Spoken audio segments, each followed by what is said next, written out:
Assalamualaikum warahmatullahi wabarakatuh. Selamat malam. Bertemu lagi dalam podcast kita channel Sera Tugu. Sebelum tu jangan lupa subscribe, like dan komen. Okey.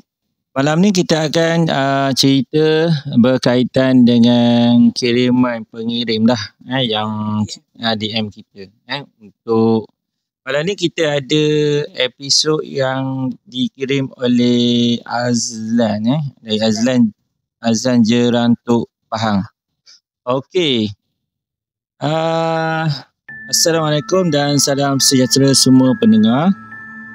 Untuk episod pertama ini, kiriman penonton kita dapat satu kisah datang dari Jerantuk Pahang. Ini minta namanya dirahsiakan, tapi katanya kejadian ini menghantui hidup dia sampai sekarang. Okey. Ya, lamalah. Kisah tentang sebuah rumah kosong dan bayang yang tidak pernah beranjak dari tingkapnya. Okey, jom kita tengok dulu cerita dia. Kita dengar dulu cerita daripada pengirim ni lah. Saya pindah ke rumah sewa di Jerantuk pada tahun 2016. Rumah saya kecil saja, murah dan berdekatan dengan sebuah rumah kayu lama. Orang kampung panggil rumah bendera. Bendera ni rumah apa? Rumah lama. Bendera ni macam rumah yang ada kat depan tu ada bendera tak? Macam rumah-rumah lama kan ada tiap setiap kali start rumah dulu ada macam pejabat ada bendera tak? Kalau macam tu lah, kalau tak silap saya.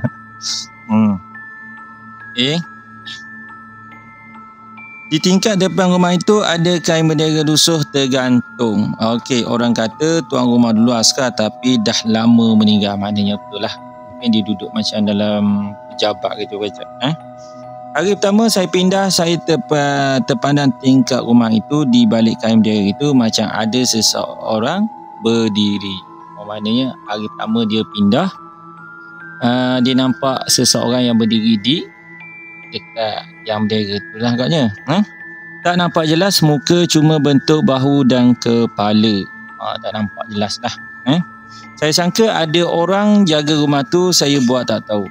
Kawan dia ingat rumah tu dijaga oleh seseorang.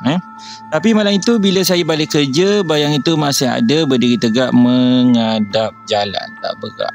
Ni misteri juga lah. Kalau perasaan Adam lah. Macam mana perasaan Adam kalau Adam baru pindah rumah tu? Boleh kita imagine rumah tu, rumah kecil baru pindah kat kawasan yang terpencil. Kita tengok kat tingkap ada orang berdiri tegak kat tiang bendera. Malam tu cuba bayangkan macam mana. Okey, maknanya tak bergerak pun dia menghadap jalan. Okey, bahagian 2 bunyi ketukan malam. Dalam seminggu pertama saya mula dengar bunyi pelik. Maknanya mula-mula duduk di situ dia rasa bunyi pelik lah. Pada 11 malam masa saya tengah masak terdengar bunyi tok. Dia dengar lah, dia tengah masak. Kita ni Azlan, dia masak lah kot. Pelan tapi jelas. Saya buka pintu, tak ada orang tapi bunyi itu masih ada. Dan saya perasan bunyi datang dari rumah bendera. Maknanya rumah dia ni bukan, maknanya kat rumah dia tu ada rumah bendera. Saya tak faham bunyi. Maknanya rumah dia ni, lepas tu ada mungkin jiran tu ada rumah bendera. Okey, macam ada orang ketuk tiang kayu. Saya cuba beranikan diri pandang ke tingkap. Okey, dan ya, bayang itu masih berdiri di balik bendera. Tak pernah bergerak sejak hari pertama. Bulu roma saya terus berdiri. Cuba bayangkan, dia tengok rumah tu ada bayang yang orang berdiri dekat bendera tu. Okey, bahagian 3, bayang itu bergerak. Lepas tu barulah bayang tu bergerak. Berapa hari kemudian dalam pukul 1 pagi saya tersedar sebab terdengar bunyi kerusi diseret dari luar rumah. Maknanya rumah dia tu ada kerusi bahagian luar. Okey, saya tersedar sebab terdengar bunyi kerusi dari rumah. Saya mengintai ikut celah langsir. Okey. Dan inilah saat yang mula saya yakin rumah itu sebelah itu memang tak normal. Okey.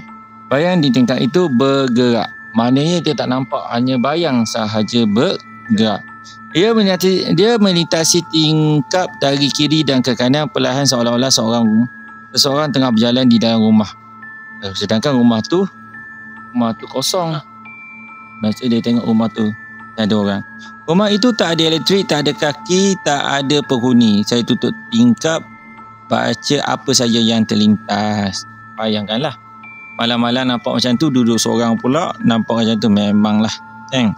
Akhirnya kejadian paling menakutkan berlaku pada hari petang hujan renyai. Saya tengah sidai kain, tiba-tiba saya dengar suara perempuan. "Dek," perlahan dan serak. Saya terpaku. Saya pandang rumah berdera itu tak ada siapa. Saya sambung sidai kain. Kemudian suara itu datang lagi, kali ini lebih dekat. "Dek, mari sini." Oh, maknanya orang panggil dia lah kot. Saya terus lari rumah. Saya lari di masuk rumah. Dari tingkap saya tengok bendera di rumah itu terangkat perlahan macam ada tengah tangan dari dalam tolak. Apa maksud dia? Dari tingkap saya tengok bendera di rumah itu terangkat perlahan-lahan macam ada tangan dari dalam tolak. Saya tak tidur malam tu. Okey, malam blackout. Mana je malam tu dah blackout, kampung gelap gelita. Saya duduk dalam rumah dengan lilin kecil. Tiba-tiba bunyi ketukanlah datang lagi. Tapi bunyi itu semakin dekat. Dan kali ini berhenti tepat di depan pintu saya. Saya beranikan diri buka pintu sikit. Ada seorang lelaki tua berdiri luar. Mukanya kabur dan gelap, pakai baju lusuh, rambut basah dan macam baru keluar dari hutan. Saya nak tutup pintu tapi dia angkat tangan dan menunjuk ke arah rumah bendera. Maknanya orang lelaki tu datang ke rumah dia macam nak beritahu sesuatu lah kot, dan tunjuk ke rumah bendera. Cuba bayangkan, Adam bayangkan macam mana dia nak tunjuk. Dia bayangkan orang tu mari, dia buka pintu, duduk depan, lepas tu macam nak beritahu sesuatu, tunjuk tu. Kan? Dia berkata pelan-pelan, "Jangan bukakan tingkap, dia bukan manusia." Oh, maknanya sebelum saya sempat jawab apa-apa, lelaki itu hilang. Bukan berjalan, bukan lari, hilang begitu saja. Esok pagi saya terus pindah. Bila saya cerita pada orang kampung, mereka kata rumah itu memang tak ada sesiapa sejak tuan rumah askar itu meninggal dalam rumah yang sama. Dah sekolah tinggal. Lama yang lalu yang di situ pernah nampak bayang berdiri di tingkap memerhati jalan seolah-olah menunggu seseorang. Sampai hari ini saya masih terfikir siapa bayang itu dan siapa pula lelaki tua yang muncul beri amaran. Jadi kat sini kita dapat tahu, okey, lelaki ni baru pindah, dia sewa sebuah rumah yang kecil. Okey, sekarang ni dia dihantui oleh bayang hitam, betul tak? Bayang gelap yang rumah lama. Cikgu ingat, cikgu rasalah rumah tu adalah rumah lama yang ditinggalkan oleh, rasa rumah tu adalah pejabat dulu, markas tentera tu, ada tiang bendera. Tiang bendera. Lepas tu askar, dia katakan di ending cerita tu, dia kata askar yang meninggal dalam rumah. Kemungkinan yang askar tu tunjuk ke dia yang dia tu meninggal dalam rumah tu. Jadi dia kan bukan manusia. Jadi apa yang anda dapat simpulkan lah kita ni yang berlaku di Kuala Lipis lah. Jerantuk. Kuala Lipis tak lain, Jerantuk. Jadi cerita ni pada tahun 2016, tak lama, baru lagi tu, 2016, 9 tahun dulu. Jadi episod ni terima kasih yang berhantar Encik Azlan daripada Jatuh Pang. Okey, terima kasih banyak-banyak kongsi cerita pada podcast Seratugo.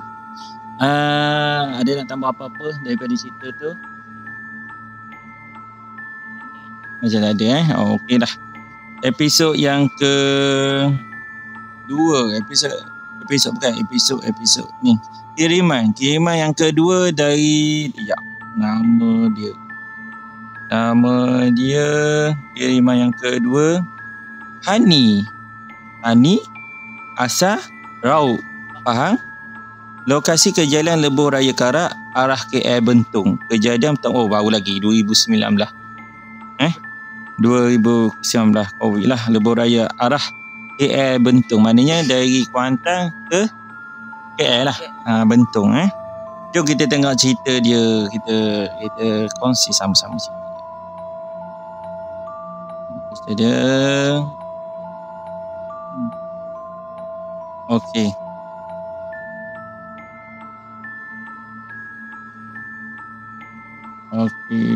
Mana cerita dia?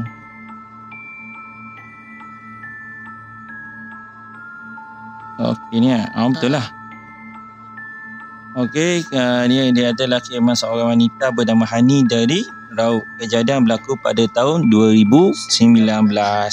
Ketika dia memandu sendirian melalui Karak selepas balik kerja malam, katanya penumpang yang naik ke dalam keretanya bukan manusia.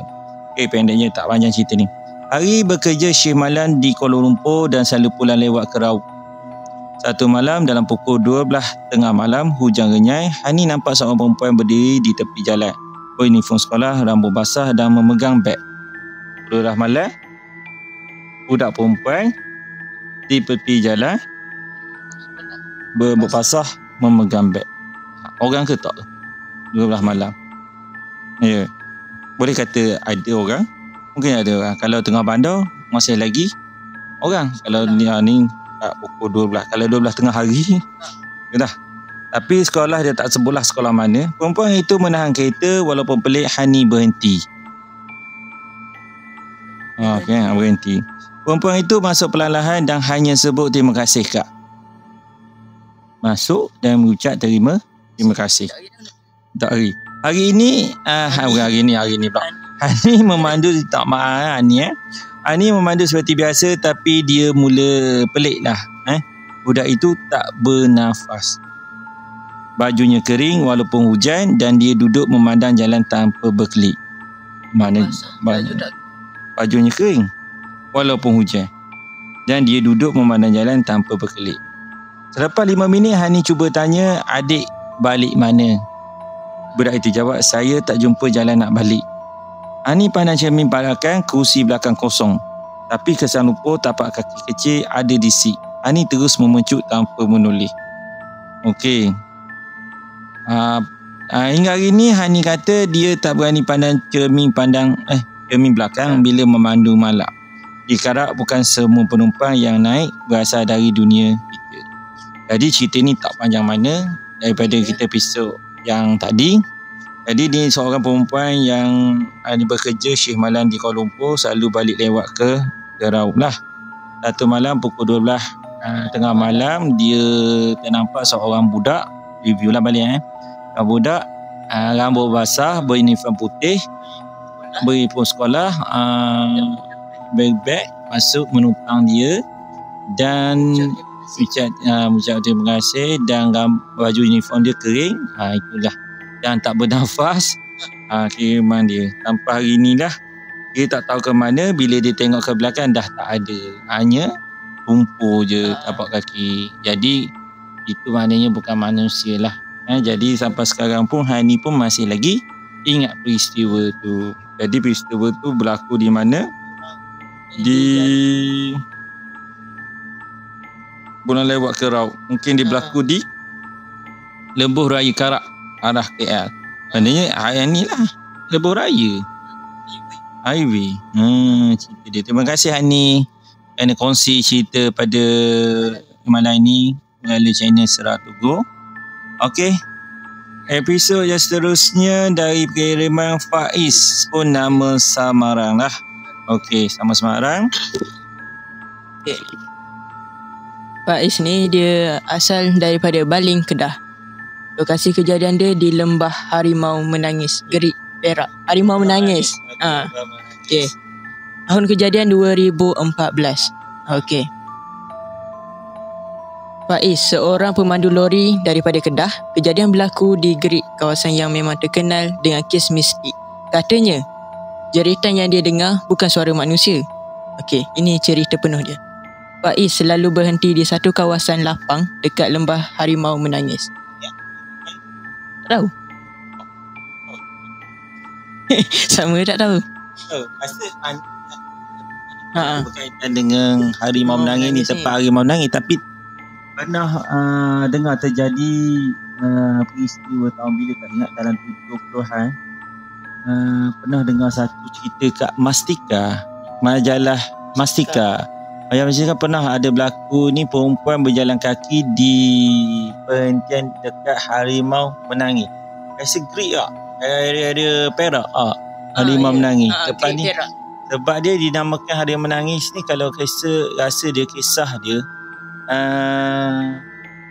anak harimau kena langgar. di kereta, dengan kereta. Tak tahulah, mak dia nampak anak dia tu kena langgar. Di situlah malam tu, setiap malam orang jumpa harimau tu menangis kat tepi tu. Tu yang dinamakan masa tahun 70-an ke 60-an. Orang nampak kisah dia. Pernah kalau tak Google lah kisah tu harimau menangis. Nanti kalau ada masa kita orang tolong ceritalah kisah harimau menangis ni. Okey, sambung. Okey. Kawasan itu gelap, sunyi, tak ada lampu. Setiap kali berhenti, dia selalu dengar jeritan perempuan jauh di dalam hutan. Mula-mula dia sangka itu bunyi burung atau binatang. Sehinggalah satu malam jeritan itu berbunyi betul-betul di bawah lori. Di bawah lori. Di bawah lori.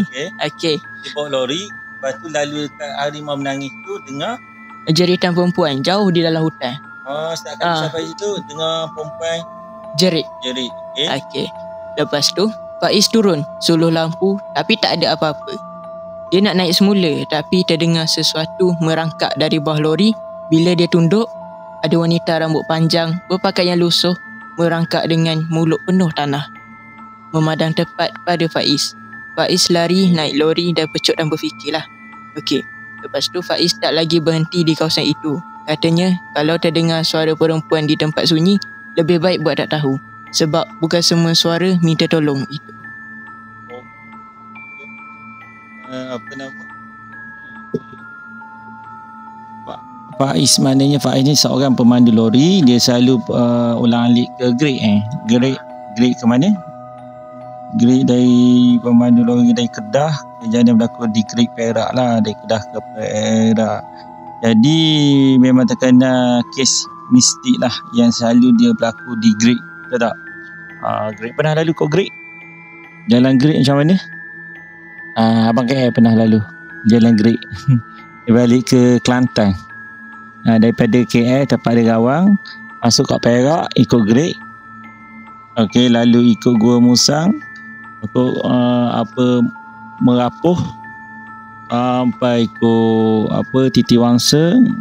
Okey, balik ke Kelantan. Jalan tu biasalah, pernah pula dia terjadi dia nampak perempuan di kawasan tu, ada kereta potong dia, ada kedai tengah-tengah malam dengan hutan tengah buka, macam-macam lah masa tu dia cerita. Okay, jadi cerita yang seterusnya adalah Faiz ni berlaku pada Faiz lah. Dia maknanya tak sepatu, dia tak berani lagi lalu dekat kawasan Great tu. Itu adalah kisah yang berlaku pada Faiz Samarang. Faiz ni bekerja sebagai pemandu lori. Jadi kisah seterusnya, kita sambung kisah seterusnya. Bukan ni, kita ada kisah seram. Boleh ada kisah seram daripada kita? Tak ada. Okey, kisah seram yang nak kongsikan pula pada penonton malam ni, yang berlaku di Romping, jalan Pekan Nenasi Romping. Okey, kita ni masa tu pada tahun 2022. Masa tu biasalah tahun 2022, biasa kita dengar Batu 16 Jalan Pekan Nenasi, nama tempat kemalangan lah. Popular lah kalau siapa yang pernah tinggal di Nenasi Pekan mesti dia kenal Jalan Pekan Nenasi Batu 16. Okey, Batu 16 ni kalau sebut Batu 16 waktu sekarang ni dah malam macam ni, nak balik ke Nenasi fikir 400 kali. Sebab apa? Tak ada orang berani pun kalau nak naik motor malam-malam lalu ikut Batu 16. Siapa yang dengar, kau balik Nenasi pukul 1 pagi naik motor, mesti orang terkejut. Peratusan nak kena ngusik tu adalah 99%. Memang kan kena. Okey, cerita ni pernah jugalah cikgu tanya penduduk yang pekan nasi yang pernah terjadi, pernah alami lah, yang pernah berlaku di Batu 16 ni. Bila orang kata itu, jangan berani sangat. Kadang-kadang nampak langsui atau pontianak duduk tenggek kat tepi jalan. Kadang-kadang ada nampak pocong. Kadang-kadang benda tu yang boleh mengakibatkan kemalangan pun ada. Betul tak? Jadi malam tu ni kisah cikgu daripada Rompeng nak balik ke Kuantan sebenarnya. Okey, jadi daripada Rompeng akan melalui Nenasi. Selepas Nenasi, jalan tu ada Batu 16. Okey, dah Batu 16 sebelum sampai ke Pekan. Okey, tempat dia memang gelap. Okey, kalau siang hari pun, kalau lalu pun kita dah rasa seram, apatah lagi malam. Tapi malam tu kita daripada Rompeng, suasana macam baru sudah hujan. Lepas tu ada satu selekoh tu kita terpandang, macam kita orang masa tu dalam kereta, kita terpandang ada perempuan berdiri betul-betul tepi jalan. Macam tu je lah, tepi jalan. Lepas tu terkejut jugalah. Yalah, masa tu ingat dalam pukul 1 pagi. Masa kejadian tu kita tak tahu lagi tempat tu memang keras. Jadi selepas peristiwa tu tanya orang kampung yang tempat tu adalah tempat yang paling keras lah. Dia pernah berlaku kemalangan lah, banyak kemalangan bas ekspres. Lepas tu lori terbalik, kereta terbabas dalam parit. Yang banyak yang berlaku kat situ lah yang ada pekerja dari Johor nak ke Kemaman, terbabas kat situ, dan sehingga 8 bulan jenazah dia baru temu. Okay, Al-Fatihah pada mangsa, dan takziah pada ahli keluarganya. Okay, kalau sekiranya ahli keluarganya ada mendengar podcast ni, jadi kat situ tidak digalakkan memandu waktu malam sebab jalannya agak sempit, bahaya, banyak benda gangguan mistik. Jadi kalau rasa malam tu, jadi ada jugalah anak buah cikgu lah, perempuan, dia ni balik ke Nasi malam memang dia kata, tapi dia tak pernah kenal. Dia kerja Kuantan nak balik ke Nasi setiap hari bulan, sepanjang dia bulan Alif tu 2 tahun tak pernah lagi jumpa. Dia cerita macam tu. Jadi episod kita akan berhenti dulu pada dah dulu untuk kali ni. Next podcast kita akan sambung lagi ke malam esok. Okay, ada nak cakap apa-apa untuk penonton? Okay, mana yang ada kisah sendiri yang nak kongsi dekat channel ni, korang boleh DM kami dekat TikTok. Okay, dekat TikTok Seratugo. Okay, so sampai sini je. Okay, so korang jangan lupa subscribe, like and share. Okay, bye. Assalamualaikum. Assalamualaikum.